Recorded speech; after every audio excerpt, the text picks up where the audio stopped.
Hey guys, welcome to the shop. If you're new here, I am the convicted Christian. I am 7 years clean and sober. I did almost 10 years in prison, but now I am free and off parole for the last 6 years because of God's love for me. If you're a returning viewer, thank you so much for coming back to my channel and watching some of these videos. I greatly appreciate it. It really fills me with compassion and hope and joy to see returning viewers. If there's anything that you would like to tell me, if you would like to let me know what you think of the channel or the videos, please let me know.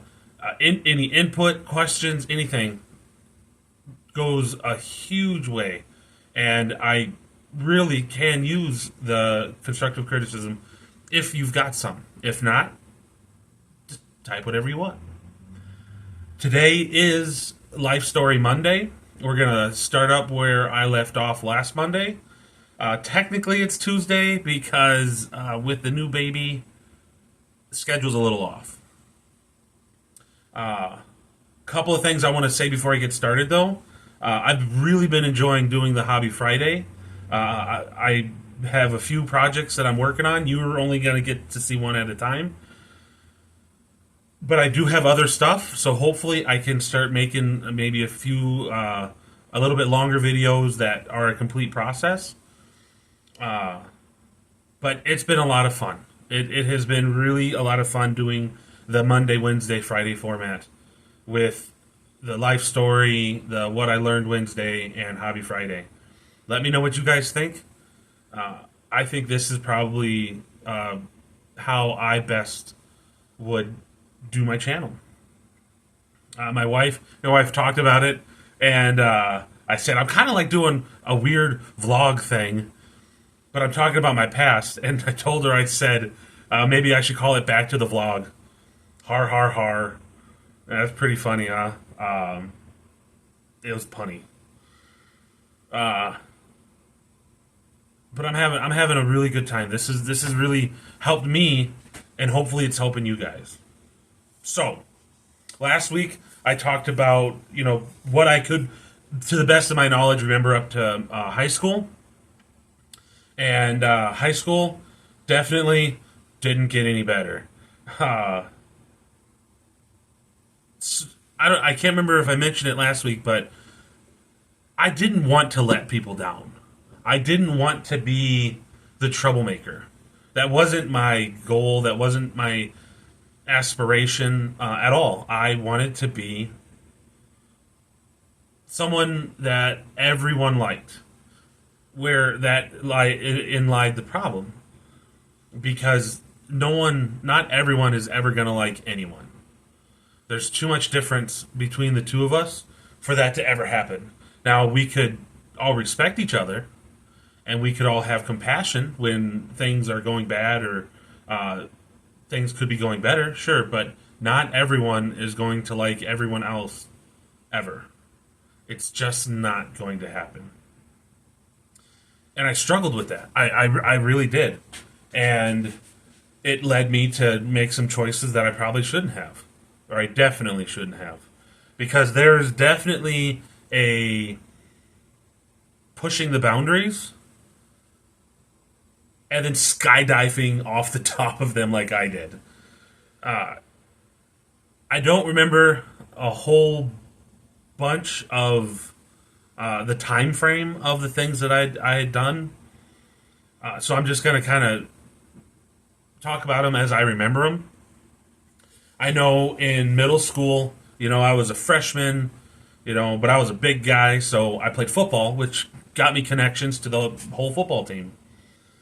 And so when I'd be around those guys, I was very much a jock. With just the jock jokes, all of that. But I also enjoyed things like Dungeons and Dragons. I liked reading. I've always been into just music. It didn't matter what type of music. I just enjoyed music. I had my favorites, for sure. I was very much a rock kid. But I liked kind of punk was kind of in there in the early 2000s. me and my friends kind of went on a ska kick for a little bit. I don't know where that came from. You know, I hung out with the skateboarders, and I hung out with the goth kids, and I hung out with the preps, and I hung out with the jocks. You know, I had probably more girlfriends than I changed underwear. It was a daily rotation. I don't know how I was ever able to pull that off. I was a people person. I'm an extrovert. Obviously, I make these videos and I overtalk all the time. But that would also lead me to compromise some of my morals. You know, I would gossip, and then I would leave that group, go to the group we gossiped about, and gossip about the group I just left. It was not setting me up for success. I didn't have anything that I believed in hard enough to stand on, so I basically fell for whatever leader type came along my way. If that was my girlfriend, if that was a friend, I followed, because typically followers don't have to worry about getting abandoned. They don't have to worry about people leaving them because they're following everybody. And then something would happen where I did something, even if it was innocent, even if it was, you know, I couldn't hang out that day, or I was in trouble. I was grounded, so I couldn't go hang out.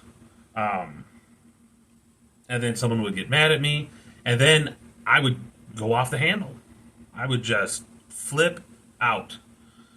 I would go out my window in the middle of the night, catch up with these guys or catch up with whoever I was supposed to hang out with, and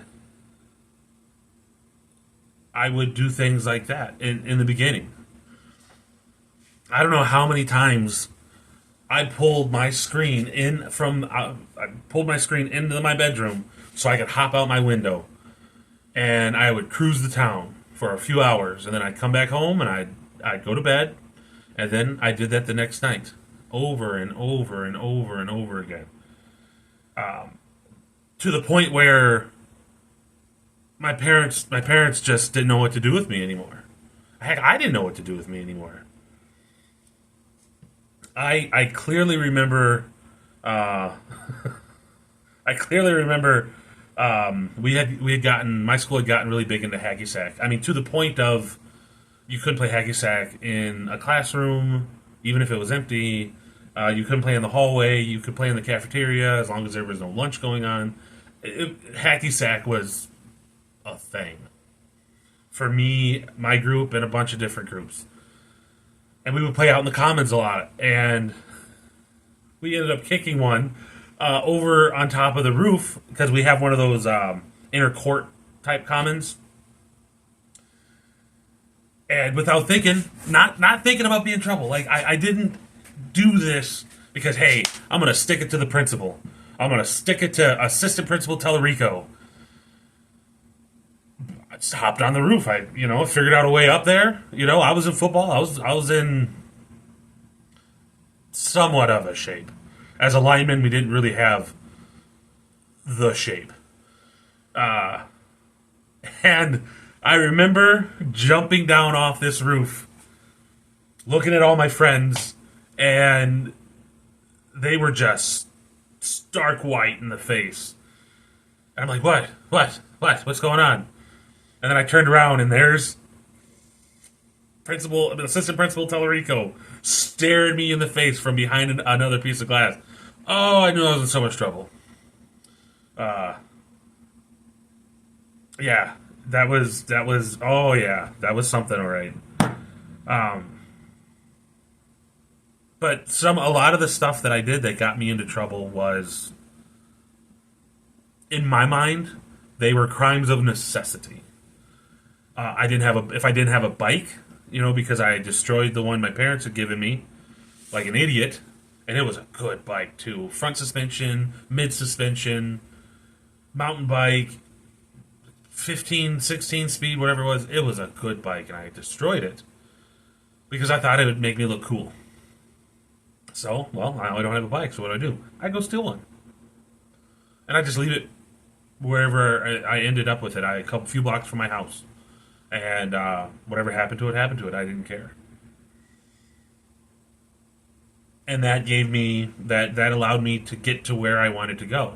Crime of necessity, in my mind. And that was going on for a while. And then, I turned 15. I'm a sophomore now. I'm 15 years old. And me and my stepfather did not get along very well. Because me and him are astronomically different. You could not have put two different males together if you tried. From the same country. He was good old farm boy, never smoked, rarely drank. I don't remember a time seeing him drink. It might have happened when I was younger and I just forgot about it, but I don't remember a time. Straight edge, black and white, ex-army. At this point, he was ex-army, and he was a tough guy.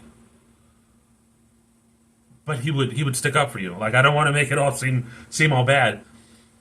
If you needed him, he had you. He had your back, 100%. And so I ended up, me and him getting into fights. Me and him, butted heads. I know all boys and fathers/male authority figures typically clash. But me and him clashed way more than I would hear from my friends. It was, if it wasn't monthly, it was every other week. We clashed constantly, and like I had said in last Monday, I didn't have any control over my emotions, none, because my mom didn't know how to help me with that, and he definitely didn't. He had no issue with his emotions growing up to this point. He didn't really struggle with that, and so I was completely emotionally immature to this point. So I would tell him something, he would, dismiss it out of hand, and it would make me mad. And since I couldn't I didn't have a handle on my emotions. I don't think anyone at 15 really controls their emotions. More, they can ride it out until they're out of danger. I didn't ride nothing out. Oh, boy, howdy. I unleashed anger constantly at him. And I was 0 to 100. There was no buildup. I mean, now that I'm older, I know my signs of getting to anger. And a lot of times I can halt it at the pass. I can just cut it down, make sure that it doesn't get too bad, and move to the next point. At this point, once I got to that point, oh yeah, it was done and over with. I was angry, and so I'm going to just flat out be angry. There's not going to be any pausing. There's not going to be any timeouts. There was no reasoning with me. Nothing. I was 100% full on anger, full on rage, and no one really knew what I was going to do. And one time I finally got fed up with it. At this point, I'd had a few summers, a few Christmases with my biological father, and we related much more. We still butted heads. Definitely butted heads. I don't even want to say we butted heads less. It was probably about the same. But I felt more comfortable around him at that point in my life. And so, 15-year-old me, I thought, you know what I'm going to do? I am going to run away. I'm going to run away from Sheboygan, Wisconsin. No, from Kiel, Wisconsin, even more small town. I'm going to run away from Sheboygan, Wisconsin, or Kiel, Wisconsin, all the way to Odessa, Texas. For you that don't know, that's pretty difficult for a 15-year-old to pull off. Because if you had sat down with me for more than 10 minutes, it was pretty plain and clear I was not over the age of 18. I wasn't dumb. I'm not a dumb person. I didn't have wisdom. I didn't have experience. I didn't have the knowledge that age gives you. And for some reason, I thought I was going to be able to make it down there by hitchhiking with truckers. Bad idea. If you don't have a way to defend yourself properly, don't even think about doing it. And even if you can defend yourself, I would still advise against it. Well, I ended up in Chicago. I was running around, 15 years old, homeless in Chicago. And I got in with a bad crowd. I'm not going to get too much into details on that because I don't have contact with them. And I don't want to tell their story because I don't know what was going on with them or whatever. Let's just say, had I stayed in Chicago, and it was Southside Chicago. I mean, 13th Precinct, Chicago. I mean, it was bad. Had I stayed there, I don't know if I would started making the appropriate changes in my life. Because the people I was around, it was very glitz, glamour. It was very much showmanship and hustle, and you can never, ever slow down. And so I don't know if I would have ever been able to slow down long enough to learn my mistakes. Well, I got homesick one day, and I just wanted to go home. I missed my mom, and I missed my stepdad. I missed having a bed that was mine to go to every night. And so, found the nearest police station, told them I was a runaway, and even though a huge argument preceded what happened, my stepfather drove all the way to Chicago from Kiel, Wisconsin. I mean, we're talking 3.5, 4 hour drive on a work day. And my parents weren't super well off. Those hours were needed. And he came and picked me up. And he gave me a hug, told me he missed me, told me I was grounded. I probably could have figured that one out.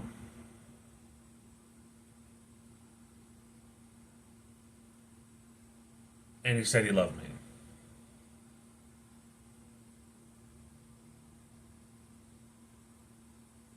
I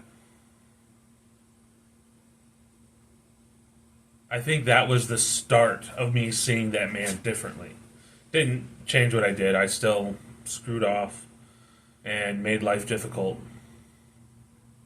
But I stopped seeing him as an authority figure, and I saw him more as someone that I loved.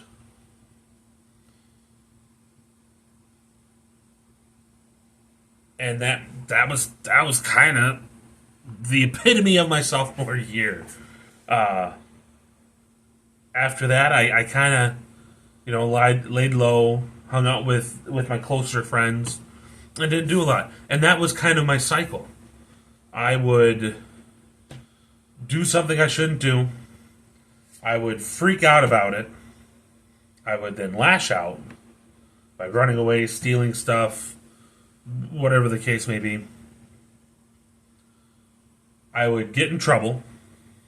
I would actually get punished for what I did.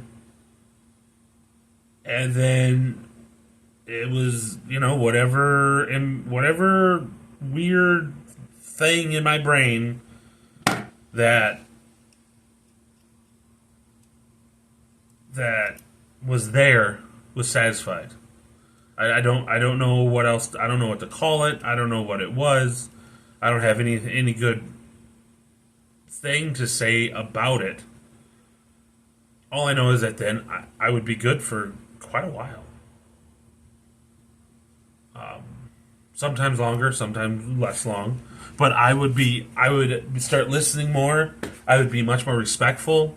I would have the ability to say sorry. Because I had expended all my anger and all the anguish and the feelings, the bad feelings that I had stuffed so far down. It was all gone. I had emptied. There was an analogy that my mom had heard one time. It's like if you have a bag, and your bad emotions are poop, and you keep filling this bag with your bad emotions, never letting it out, never dumping it early, just keep filling it out, keep filling it up, keep filling it up. Eventually, there's going to be so much poop you can't put any more in there. But you keep piling it on, piling it on, piling it on. And eventually the bag's probably going to fall over from the weight. And it's all going to come spilling out. That's kind of what happened with me. I had too much poop in my bag. And it would all come spilling out. And it would end up hurting everyone that I cared about. Everyone that was important in my life would end up getting the wrong end of that.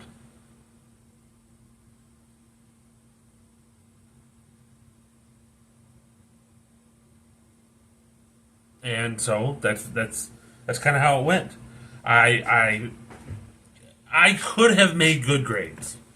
I could have, because I made it on the honor roll one time out of spite, not because I wanted to, not because I could, or I was proving that I could. I did it out of spite because of something someone said to me. It might have been a family member. I can't remember. And I'm sure that they thought it was going to get me all fired up and I'd want to keep working at it and everything like that. And they said something along the lines of, you couldn't even make honor roll if you tried. And within one semester, I went from having all Fs. I mean, when I graduated, or when I left high school, I had a .05 GPA. .05.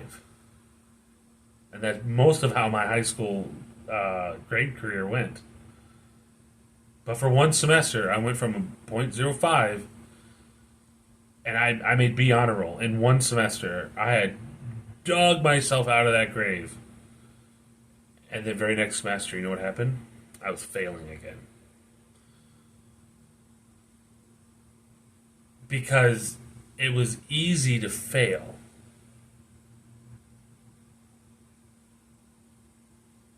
And my life was all about ease. I didn't want anything hard.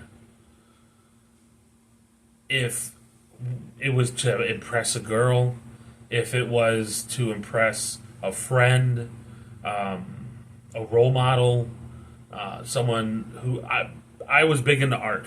And we had an art teacher, Mr. B, Mr. Barrett. And he was kind of my role model. You know, we were able to talk about a lot of stuff. And we were able to talk about art and life and everything like that. And I thought of him as one of the few mentors I would ever have or had at that point. And if it was to impress him, I would do it. But if it meant doing it for myself, why? I'm not worth doing it. Which led back to my feelings of abandonment.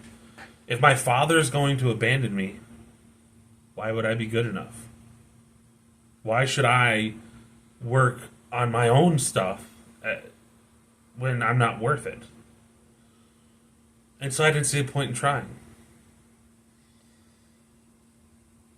Especially when I forgot a lot of stuff. Same thing that happened in middle school. It wasn't that I didn't want to do homework. I didn't mind. I like math. I liked English. Being a creative person, I enjoyed creative writing. That was my thing. Creativity and rigid rules like math. I enjoyed that stuff. I enjoyed history. I enjoyed it so much. I was one of those kids that I could take notes during class. At the end of the day, throw the notes away. And when the test came along, still ace the test. Make that make sense. Because I could hold on to knowledge. I hit my wife with so much unnecessary knowledge all the stinking time. All the time. Because it's easy for me to retain knowledge. Some people say that that's a quality of ADHD. I've never been diagnosed. I believe that I may have symptoms of it. Just being, just the way that my brain works.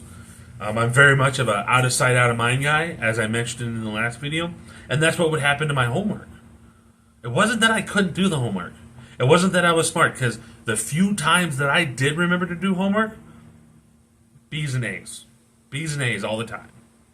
Constantly. The times that I remembered. And I forgot far more than I ever remembered. Because that's how it was for me. And I don't know why. I wish I knew. I wish I could tell you why. But it wasn't. And that's why it didn't matter, because I didn't have a system to remember like I do now. Like, I have a little system that I use. I use alarms and sticky notes and placing items. Some people call it item permanence. But I do things like that. Had I learned how to do that in high school, I probably would have graduated high school the right way. But I was in and out of trouble. Stole a couple cars. I honestly don't even really... I remember one time I stole a Mustang, and I felt bad, so I put gas in his car and I put it back. I don't have a lot of memories of those exact things that I did. The big one was running away. That was large. It really changed something in how I saw things. And that's going to end today. Next week, I'll talk about me going to Wisconsin Challenge Academy and graduating from there. It's going to blow your mind. If you're honestly following this series, it's really going to blow your mind. But I hope to see you guys back here next Monday on Life Story Monday.